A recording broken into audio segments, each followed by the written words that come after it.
You have a weekend coming up. Maybe you will watch something, listen to music, play a game, meet friends, eat something you enjoy just because you enjoy it.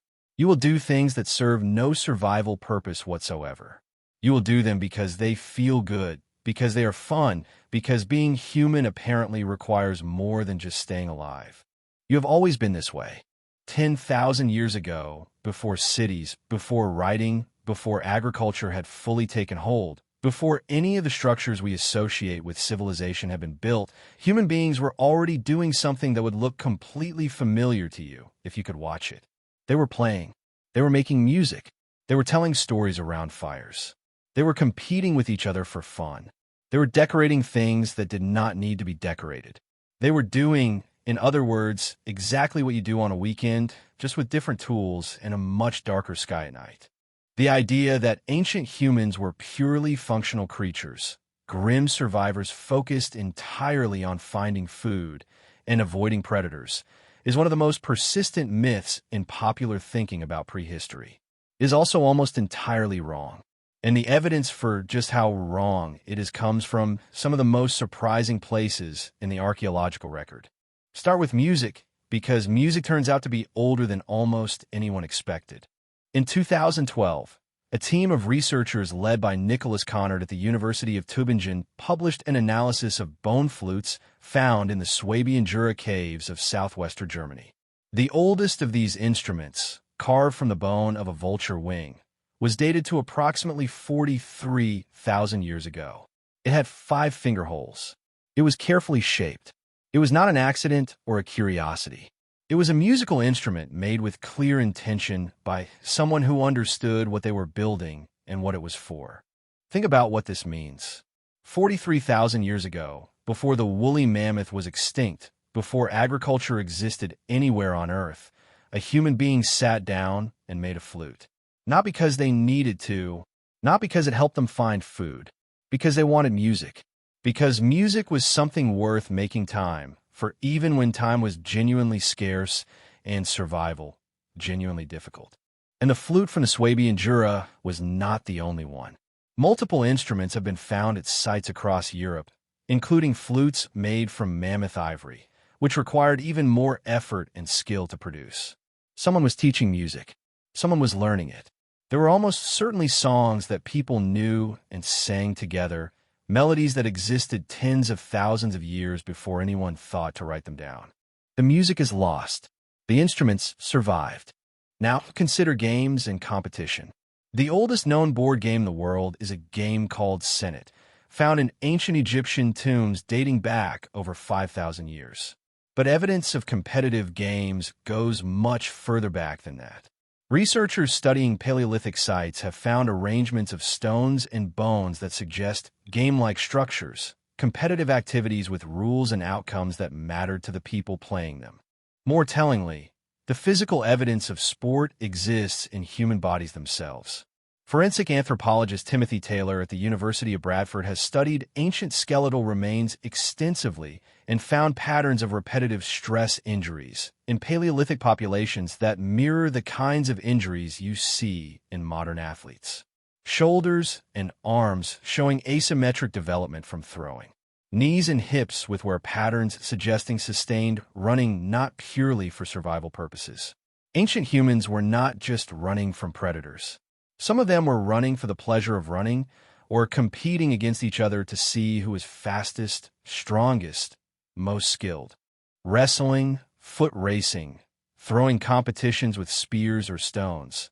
These activities required no tools that left obvious archaeological traces, but they required exactly the kinds of bodies that ancient human skeletal records show. Bodies that were trained, bodies that were pushed, bodies that belonged to people who competed. And then there's play in its purest form. Child's play.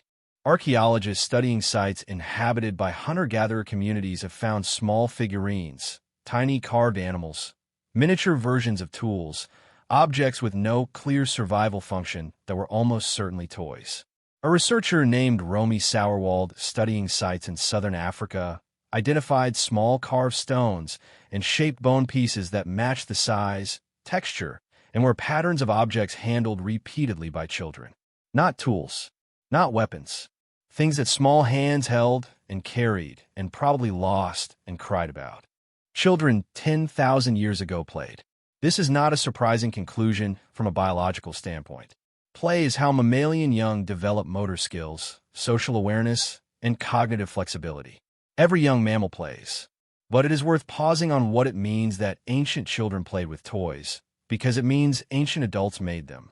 It means parents or grandparents or community members took the time to carve a small stone animal for a child who would carry it around and probably lose it in the grass. That is not survival behavior. That is love. Storytelling is perhaps the oldest form of human entertainment, and also the hardest to find physical traces of, because stories leave no fossils. But the cave paintings themselves are evidence of narrative. The hunting scenes at Chauvet, at Lascaux, at dozens of sites across Europe and Africa and Asia, these are not random collections of images. They have compositional logic. They group animals together in ways that suggest relationships and sequences. They tell something, even if we can no longer fully read what they say. The anthropologist David Lewis Williams, whose work on altered states and cave art you may have encountered elsewhere, argued that the paintings were records of visionary experience. But even setting that interpretation aside, the paintings required audiences.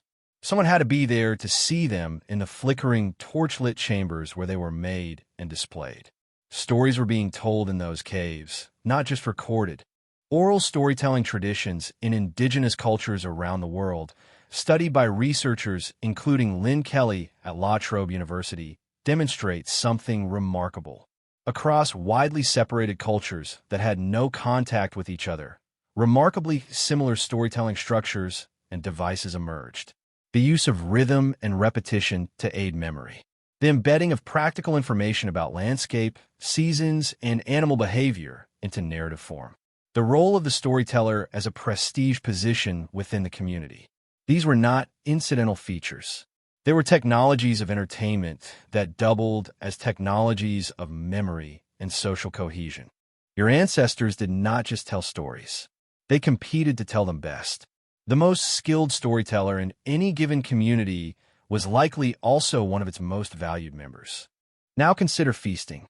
The archaeological evidence for communal eating that went beyond pure nutritional necessity is scattered across thousands of years of human prehistory.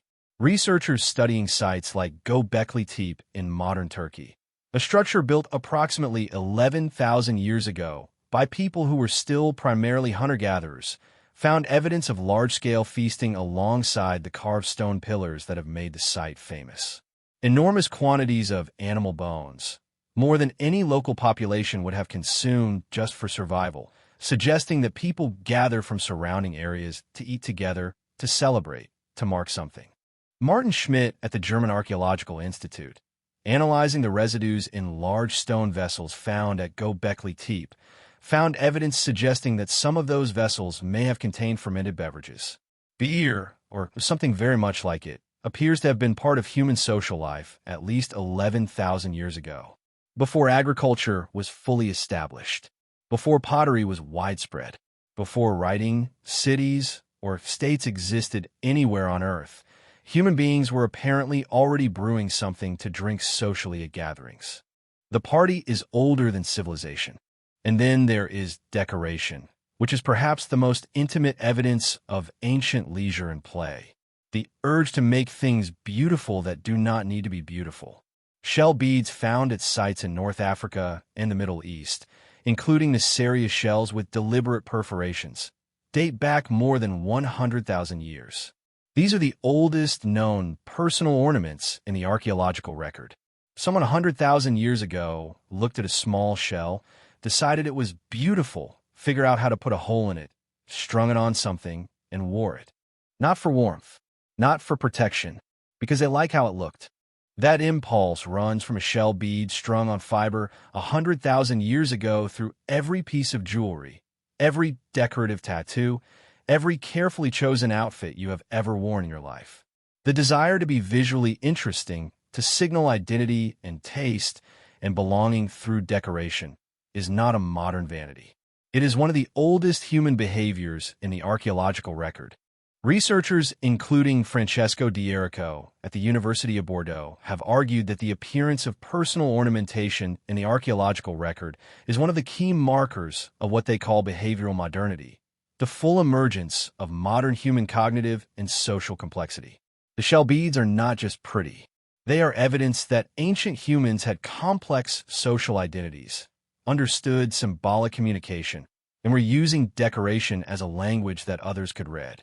In other words, the moment you put on jewelry or choose clothes that reflect your identity, you're doing something that humans have been doing for at least 100,000 years.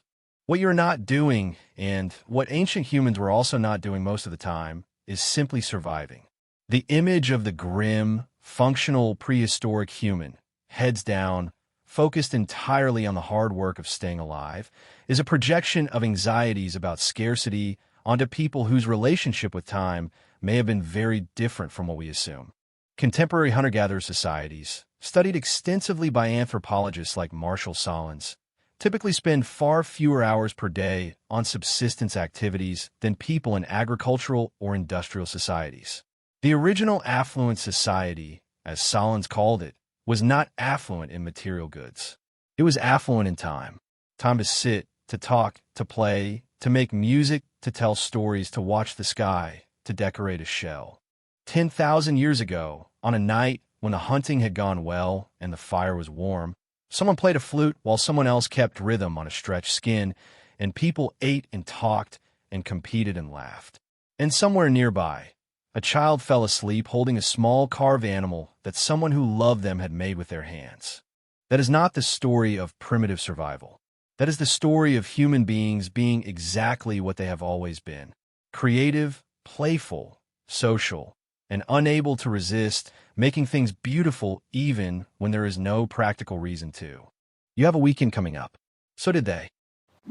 Thanks for watching. Please like, share, and don't forget to subscribe to the channel for more videos.